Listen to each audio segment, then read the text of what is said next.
روایات میں آتا ہے کہ نمرود کے دل میں بھی ایمان کی چنگاری سلگ اٹھی تھی.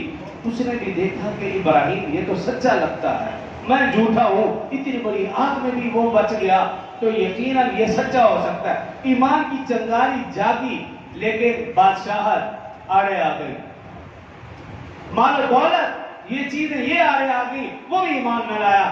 بلکہ بعض اس کے وزیروں نے کہا کہ نعوذ باللہ ہمیں لگتا ہے کہ ابراہیم جو ہے یہ آگ کا پجاری ہے, یہ آگ کا خدا ہے, نعوذ باللہ یہی وجہ ہے کہ آگ نے اسے بچا لیا.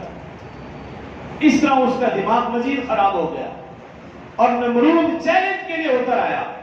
اس نے ابراہیم علیہ السلام سے کہا, ابراہیم اپنے خدا سے کہو وہ میرے مقابلے کے لیے تیار, میں اپنا لشکر لے کر آ رہا ہوں. روایت میں کہ 60 لاکھ کا لشکر جو اس وقت کے جدید اسلحے زیرہ بند سے لیس تھا, اس نے تیار کیا اور میدان میں لے آیا. اور ابراہیم علیہ السلام سے کہا تم بھی اپنے خدا سے کہو کہ وہ بھی اپنا لشکر لے آئے. ابراہیم علیہ السلام اللہ کی طرف ملتجی ہوئے.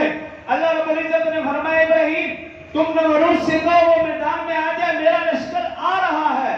جب نمرود اپنا لشکر لے کر میدان میں آیا تو اللہ رب العزت کا کیا لشکر کہ اللہ رب العزت نے مچھر بھیج دیے. ان مچھروں نے نمرود اور اس کے لشکر کو تہس نہس کر دیا.